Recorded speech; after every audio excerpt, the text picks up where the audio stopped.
Bien, entonces, ¿de qué trata esta aplicación? Básicamente, a partir de la información, la base de datos Sachs y Barnes, 1995, en Excel, se tiene el propósito de evaluar la hipótesis de maldición de los recursos naturales con base en 95 países para el crecimiento económico observado entre 1965 y 1990. Ante ello vamos a explicar en qué consiste esta hipótesis de maldición de los recursos naturales. El fundamento teórico y empírico es que los países que, por ejemplo, tienen la mayor cantidad de recursos naturales, hablamos, por ejemplo, de lo que es el petróleo, de lo que es el gas natural, de lo que son, en el caso de África, lo que son los diamantes, el oro, entre otros, tienen una especie de maldición económica porque son menos prósperos y en el largo plazo tienen menor crecimiento. Entonces, en este modelo econométrico tenemos una variable dependiente que es el crecimiento económico de los países y tenemos una variable explicativa que es la abundancia o la dependencia de los recursos naturales. ¿Y cuál es la hipótesis principal? La hipótesis principal es que a mayor dependencia de recursos naturales, el efecto es negativo sobre el crecimiento económico. ¿Qué significa esto? Significa que este parámetro delta es negativo, ¿no? Entonces, esta es la hipótesis principal. Desde luego, no podemos mencionar que el crecimiento económico de un país solamente está explicado por una variable, sino que existen otras variables que también influyen sobre el crecimiento económico. Esto es lo que se conoce como variables de control. Otros factores alternativos de explicación que influyen o que posiblemente influyan sobre la variable dependiente. En este caso vamos a tener 5 variables de control, por lo tanto vamos a tener 5 coeficientes de sí. Y desde luego esta estimación econométrica es para 95 países, ¿no? Desde donde iba desde el país 1, el país 2, hasta el país número 95. Como hemos señalado previamente, nuestra variable dependiente es el crecimiento económico por cada país entre 1965 y 1990, el cual esta tasa de crecimiento económico está calculada como un cambio porcentual en mecanismo logarítmico para 25 años. ¿Qué significa un cambio porcentual en mecanismo logarítmico? Que básicamente tenemos una razón de logaritmo, que es el ingreso per cápita en términos de paridad de poder de compra en 1990 en relación con el ingreso per cápita en términos de paridad de compra de 1965. Paridad de poder de compra significa que tenemos a dólares internacionales y esto desde luego por 25 años. Si multiplicamos por 100, tenemos la tasa de crecimiento en términos porcentuales. Por otra parte, la principal variable explicativa es SXP. ¿Qué significa SXP? Corresponde al porcentaje de exportación de productos primarios o extractivos como proporción del PIB en 1970 por cada país. De igual manera, como habíamos mencionado, una variable dependiente no solamente puede estar explicada por un factor, sino hay otras variables de control. ¿Y cuáles son estas variables de control? Tenemos 5 variables. La primera, que es la apertura económica comercial, Open 6590, que es un promedio de la razón exportaciones más importaciones como proporción del PIB. Esto es apertura económica comercial. Luego tenemos una siguiente variable, que es la variable Tropics, ¿Qué significa tropics? Es una fracción aproximada del área de un país que pertenece a un clima tropical. Luego tenemos la variable life, que es el logaritmo de la expectativa de vida, medida en 1970.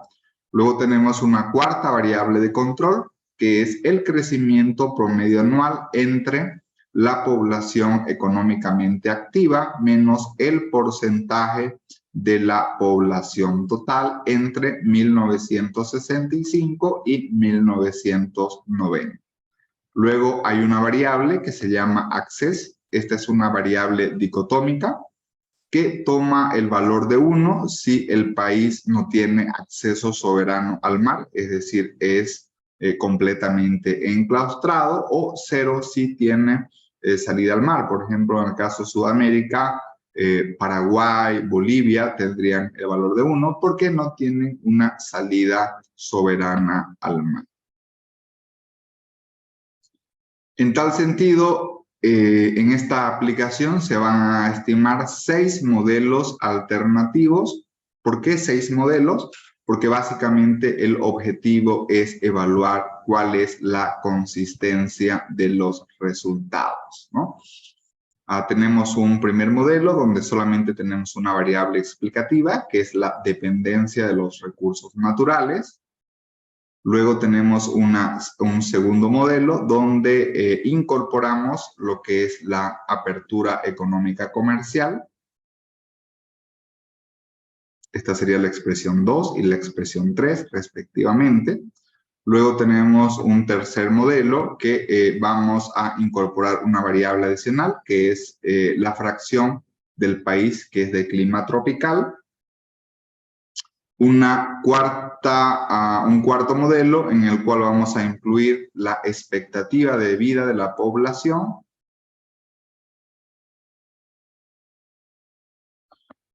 Un quinto modelo en el cual incluimos lo que es el crecimiento de la población económicamente activa.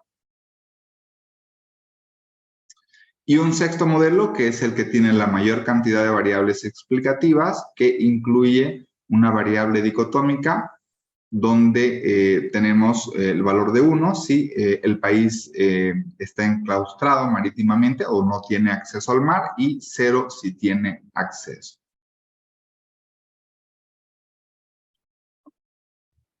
Entonces, aquí lo que debemos mencionar es cuáles serían las principales hipótesis o signos a priori que esperaríamos. Bueno, en primer lugar, ¿cuál es la hipótesis principal?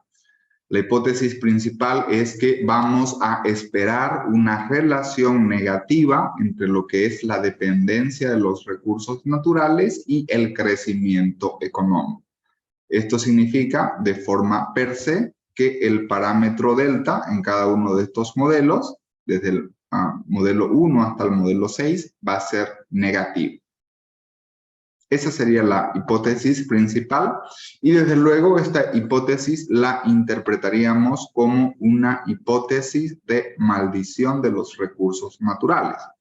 De igual manera, como tenemos variables de control, vamos a tener hipótesis de control. ¿Qué significa esto? Por ejemplo, a mayor apertura económica comercial va a existir mayor crecimiento. Esto significa que en cada uno de los parámetros donde tenemos el parámetro estimado T1, si sub 1, este sería positivo. Una siguiente hipótesis de control es que conforme a la evidencia empírica, los países que tienen mayor fracción de clima tropical, por lo tanto, tendrían menor crecimiento económico. Esto significa que el parámetro C sub 2 sería negativo.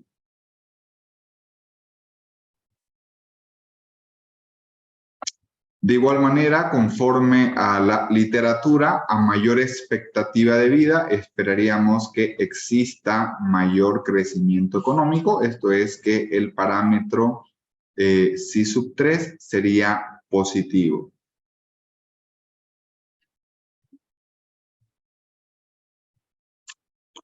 Por otra parte, también esperaríamos que a mayor crecimiento de la población económicamente activa, existiría mayor crecimiento económico. Esto también conforme a la literatura, ¿no? Por lo tanto, esperaríamos que el parámetro psi sub 4 sea positivo. Y por otra parte, también esperaríamos que los países que tienen enclaustramiento marítimo, es decir, que no tienen una salida soberana al mar, evidenciarían evidencian menor crecimiento económico. Esto significaría básicamente que en el modelo econométrico, este parámetro psi sub 5 sería negativo, ¿no? Entonces, y finalmente, esperaríamos que en promedio el factor, o en este caso la constante o intercepto, que es independiente de todas las variables explicativas, sea positivo, interpretando de que en promedio existiría un crecimiento económico positivo independiente a los factores considerados. Por eso el crecimiento económico en promedio sería, aquí vamos a corregir, no es negativo, sino es positivo. Entonces, básicamente, ¿por qué vamos a evaluar 6 modelos econométricos? Como ya lo hemos mencionado de forma previa, un objetivo es evaluar la consistencia estadística de los parámetros.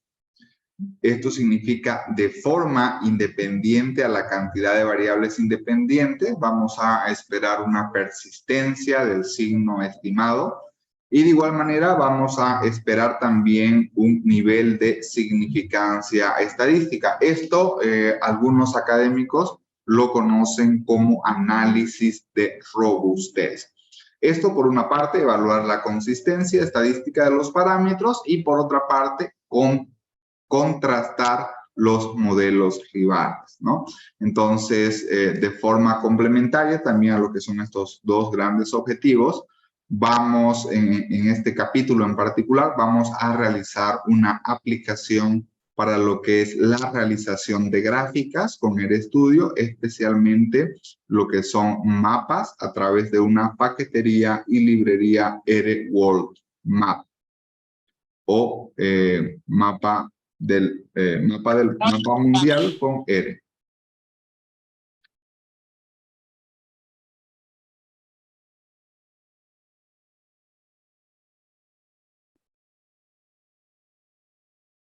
De igual manera, cuando realizamos un análisis de regresión, siempre debemos verificar los supuestos econométricos. Y desde luego, si existen problemas, debemos corregirlos. ¿Cuál es uno de los grandes supuestos econométricos? En primer lugar, debemos verificar que los residuos del modelo econométrico, recordemos de que cada modelo tiene residuos o errores, tienen una distribución normal de forma idéntica e independientemente distribuida con media cero y varianza constante. Este es un supuesto fundamental para los modelos de regresión, verificar que los residuos tengan una distribución normal. Otro supuesto importante que debemos verificar, básicamente, es que la varianza de los errores sea constante o, lo que es lo mismo, que sea homocedástica, ¿no? Lo contrario del supuesto de homocedasticidad o varianza constante es heterocedasticidad.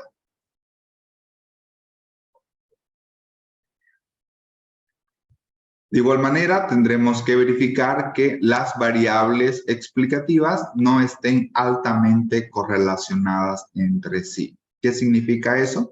Significa que no exista el problema de colinealidad o multicolinealidad. Y finalmente vamos a también validar de que el modelo econométrico esté correctamente especificado. Cuando hablamos de correcta especificación del modelo, estamos hablando de lo que es una especificación matemática.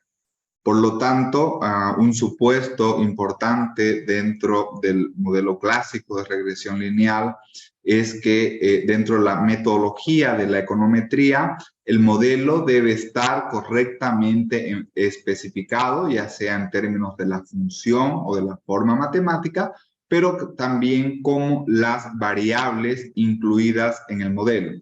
¿Qué significa esto? Significa de que no deben existir variables omitidas. Tampoco deben existir variables redundantes relevantes en el modelo. Para poder validar esta prueba, de correcta especificación matemática, vamos a utilizar dos pruebas. Una es la prueba de Reset de Ramsey, 1999, que básicamente evalúa la presencia de relaciones curvilíneas o también llamadas relaciones cuadráticas, pero también relaciones cúbicas. Vamos a ver en qué consiste, y la otra prueba que vamos a ver también es la prueba de arcoíris. ¿En qué consiste la prueba Reset de Ramsey 1969? Básicamente partimos de un modelo de regresión, que es la expresión 12, donde tenemos una variable dependiente, tenemos una variable explicativa y tenemos las variables de control. ¿Cuál es la hipótesis nula que se plantea en la prueba de Reset de Ramsey 1969?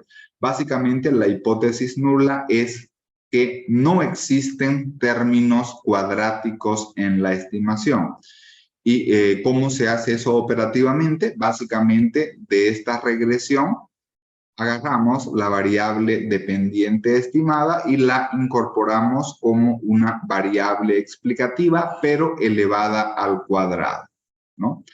Por lo tanto, para que no existan términos cuadráticos omitidos en la estimación, lo podemos verificar a través de una prueba T o también a través de una prueba F. A través de la prueba T verificamos con grados de libertad de 1 y T menos K, donde T es el número de observaciones y K es el número de parámetros estimados, ¿no?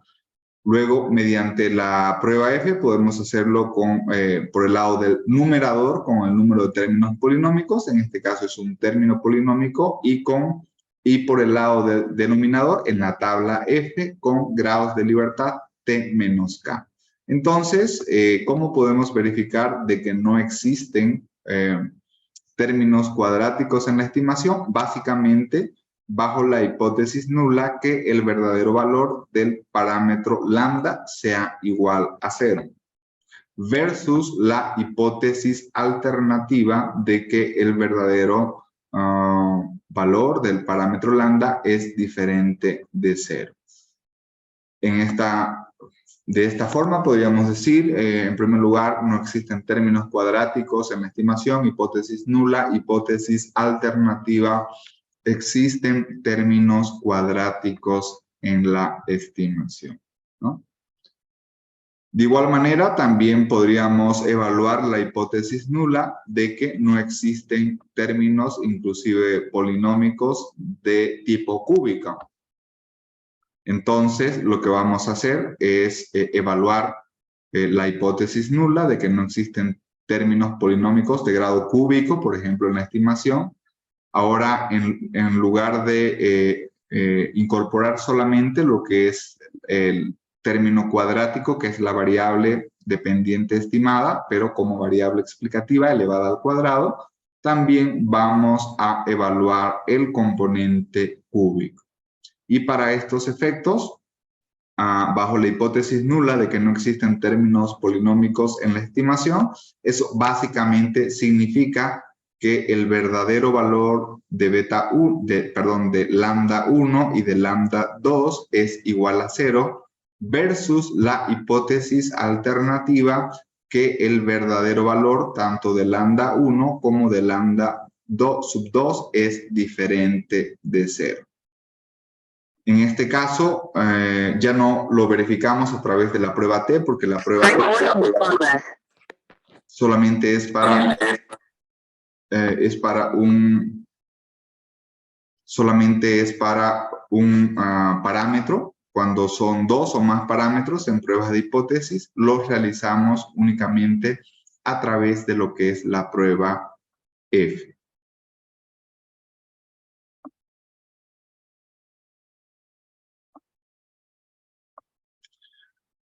Una de las grandes preguntas que hemos visto ya en alguna sesión previa es cómo comparamos modelos rivales. Y hay varias formas de comparar a modelos rivales. En primer lugar, cada modelo, cuando tenemos alternativas de modelos, cada uno de los modelos debe cumplir con todos los supuestos econométricos. ¿Cuáles son esos supuestos econométricos? De que los residuos deben ser normales, de que no debe existir autocorrelación, o si es de series de tiempo, no debe existir multicolinealidad entre las variables explicativas y no debe existir heterocedasticidad, ¿no? De igual manera, el otro supuesto que estamos viendo hoy es que el modelo debe estar correctamente especificado. Además de los supuestos econométricos, también tenemos lo que es la prueba de Watt, que nos permite comparar modelos rivales, lo que es la prueba de razón de verosimilitud, criterios de información de minimización, como es Akai, Schwartz y Hannan-Quinn, así también como estadísticos de precisión de pronósticos para comparar modelos rivales. Recordemos el error medio de los pronósticos, la raíz del error cuadrático medio estándar, el error medio absoluto, el error porcentual medio de los pronósticos y el error absoluto medio escalado. Podemos utilizar todos estos criterios también para comparar modelos rivales. ¿Cómo utilizamos RStudio para analizar datos? Lo primero que debemos hacer, valga la aclaración, es hacer la importación de la base de datos.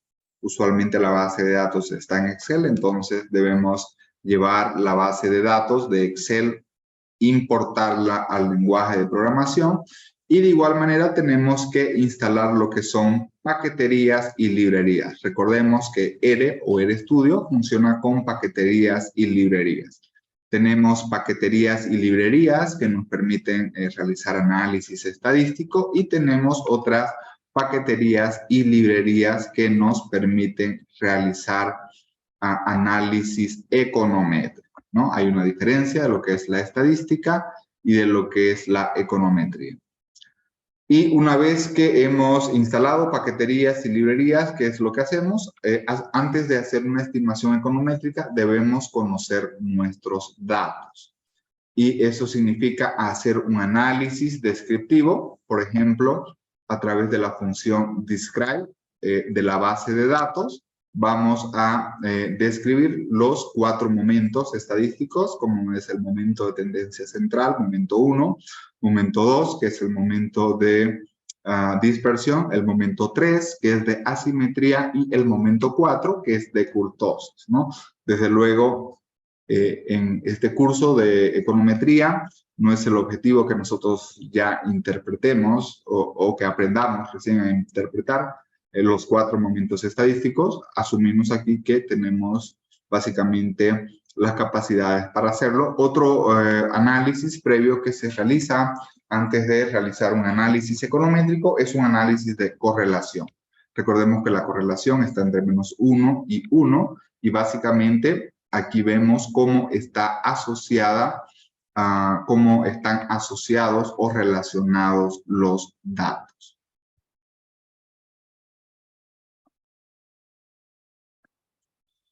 Y de igual manera, un análisis previo que realizamos antes de hacer una estimación es analizar si nuestras variables tienen o no tienen un comportamiento de normalidad. Entonces, este es el análisis previo que debemos realizar antes de hacer un análisis econométrico. Por otra parte, una de las grandes ventajas que tenemos con el estudio es que podemos realizar gráficos elegantes, ¿no? desde, por ejemplo, diagramas de dispersión hasta gráficos de series de tiempo. Este es un modelo de datos de corte transversal, como de igual manera también podemos realizar gráficos de mapas.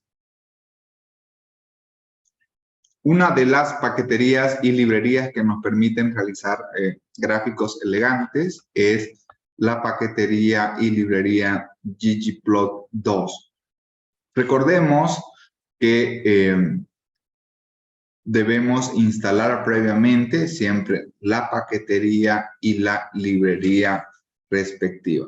Luego, para realizar un diagrama de dispersión, por ejemplo, tenemos algunas opciones a través de la función ggplot2 invocando al nombre de la base de datos, invocando al nombre de la variable explicativa de una X invocando al nombre de la variable dependiente.